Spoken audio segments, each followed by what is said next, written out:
Hey everyone, welcome back to the channel. Hope everybody's having a great day, having a blessed day. Okay guys, so I got another little pickup for you. I got this off eBay.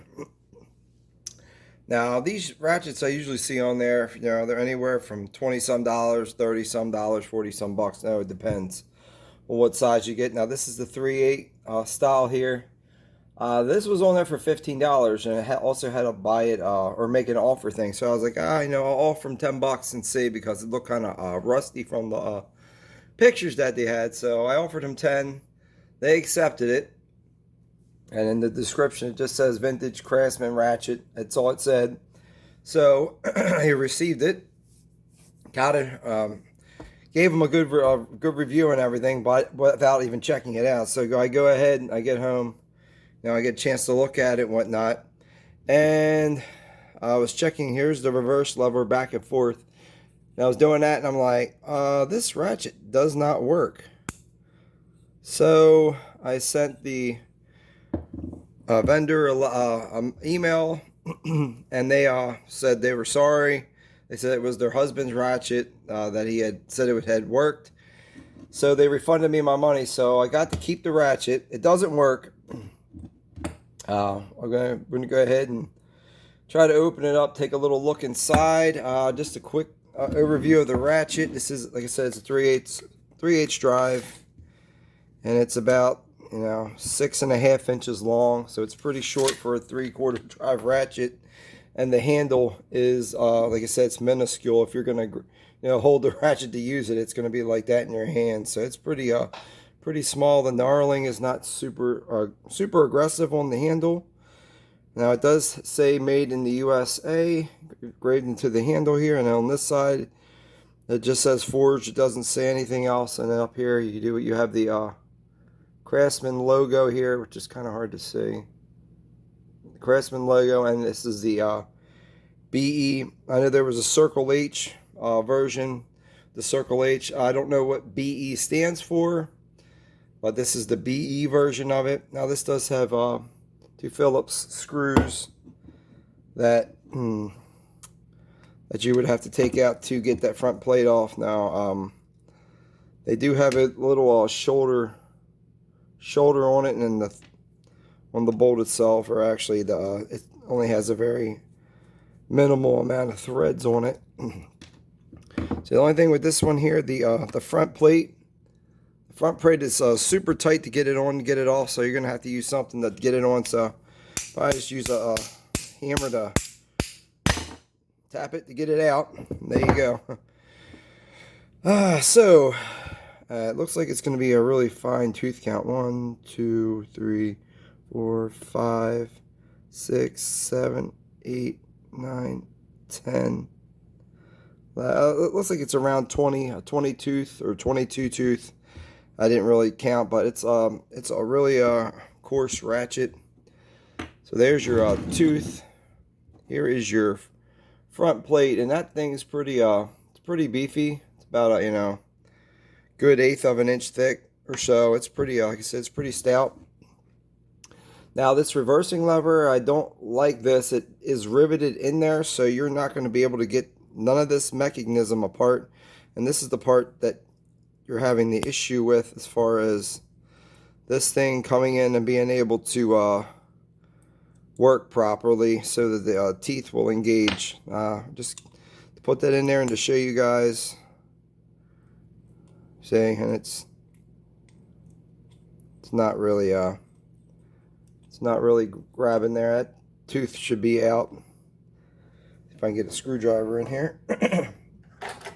Not real sure what I can do with this. Maybe I can, like I said, maybe I can try and squeeze a spring in behind here, or maybe I can try and bend these springs in here. But that should be sitting there like that, and it sucks. I really can't get underneath of there to see what the actual issue is. Like I said, you'd have to take this peen out of this rivet here to get this out. Now for this reverse switch, I'm not sure if this is just a ball detent that's in here, or if it's just a knob. It looks like a little ball detent in there, and that is what holds it in each position as you're locking it back and forth. Now each one of these paws, it's a single tooth paw, and it has these. The spring is this here.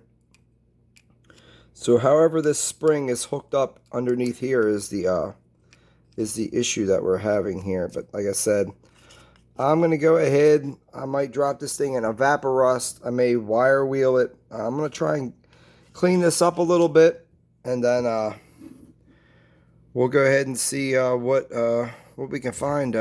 Maybe we can fix it. Maybe we can't fix it. Not, it'll just be a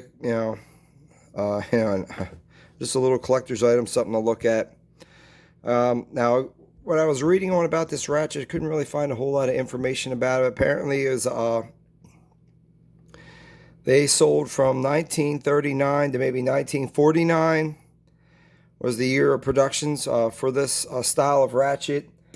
And I think the initial price was $1.50, and then 1949 all the way up to $2 and some change. So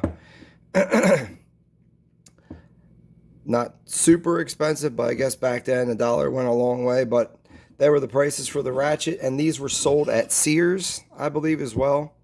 These were sold at Sears, and they also had another version of this ratchet, but it didn't have the versing switch on it. It just had the it was a female ratchet, and you could have the piece it inserted. I guess you just flip it around for a reverse and forward. And I believe that one, I read that it was 99 cents for that one, so it was 50 cents cheaper for that brand of ratchet. But like I said, I'm just going to go ahead and I'm going to take a wire brush, wire wheel, maybe a fine grit sandpaper, and I'm just going to go ahead and just go over all this here, see if I can get the shine. You're going to hit these edges of this plate here and make it a little bit, if I can get it a little bit more smoother so that it wants to sit down in there a little better. It looks like it goes in the top pretty good. Looks like it might just be the bottom, so I might just try and just clean this bottom up real good and see if I can get this plate where it's sliding and sitting in there pretty decent. But all right, guys, we're going to cut back after I get some stuff out. So I did a little bit of prying in here. So what I did was I actually just pried up a little bit on this plate right here, and I got these two paws out, so now we can kind of get a little look at what they do here. And I can kind of see in the body down there in the body, they kind of just sit down there in the body. It looks like they got little grooves that they're cut that they sit in, and then this piece here goes in here like this. But you can see why it's not working. This one here is actually broken. So that's the reason why it's not working. So maybe if I can find a thin piece of wire like this, maybe I can bend it up and get a new one and put it together. But yeah, this is the reason why it's not working, because this the spring that's inside here is actually broken. So that would be the shape that you would have to bend your spring into if you want to get this thing to work.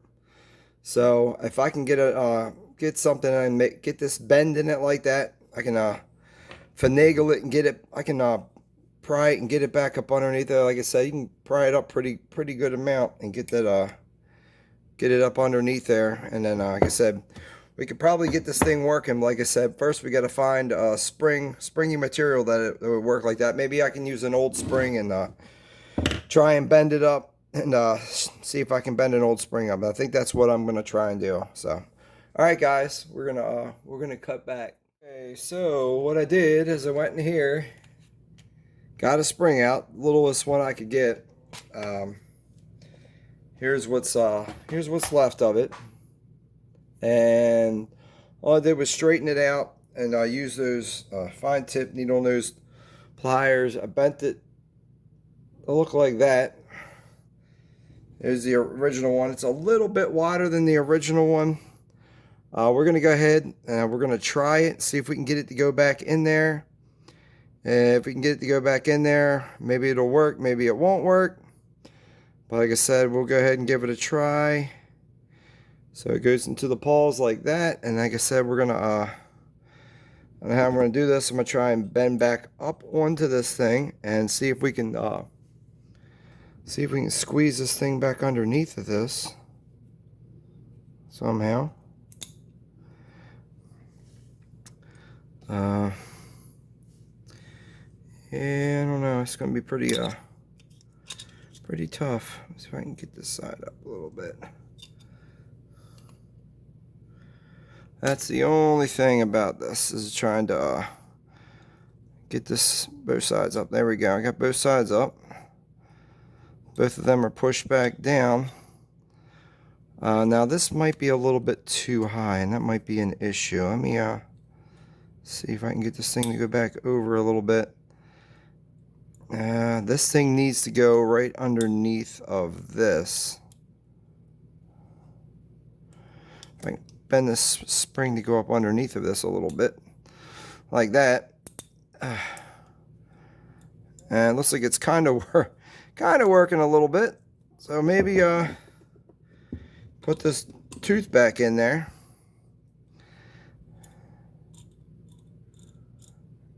And maybe we can try and clean this plate up. I think this plate will hold it down into there pretty good. Yeah, I think we should try and clean the side of this. Sounds like it's working, but not that way. Yeah, but the plate is not in all the way. Like I said, it's my first time trying to bend the plate. It looks like it's engaging pretty good that way, and then you flip it this way, it's not going. I think we got to bend this side down a little bit more. I can bend this. Yeah, that's the problem when you're making your own spring here. Then you get this piece in there. Yeah, I don't know. Still think it's going to be off a little bit. Yeah, I don't know, guys. I'm going to go back. I'm going to go ahead and see if I can squeeze these in a little bit closer together. Maybe we can get it to work. Okay, guys, so with a little finagling and playing with that spring, I think I got it working now. So as you can hear it, that way and then this way. Yeah, I had to take the actual spring out there. The centerpiece, I actually bent it too wide and it was hitting that plate in the center, so I just bent it. I just started from one side and just started over again, rebent that spring and just made the middle part a little bit shorter. And like I said, I ended up taking a little bit off to one side, and it's working now. I just put a little bit of 3-in-1 oil in it for now. I may take it apart again and put some grease in there. I did take a 120 grit sanding disc and just went over it a little bit just to put a little bit of shine onto it, but I want to go over it some more. I hit it with some emery cloth too, just to take some of the rust off, but I want to go over it with a wire wheel and like I said, just get all that stuff off. But we got her working now. Let's go ahead and we'll just check the ball detent out on it now as well, and it's pretty tight with that on there like that. Like I said, it's a fine coarse ratchet, but it's cool, guys. We got it working. Anyway, guys, I'm glad I could share that with you guys. Hope this video was educational. If you do get one of these, like I said, it does have the rivet going through it. You can't get that rivet. You can take the rivet out, but then you would have to put another rivet in there, or you could probably just put a screw.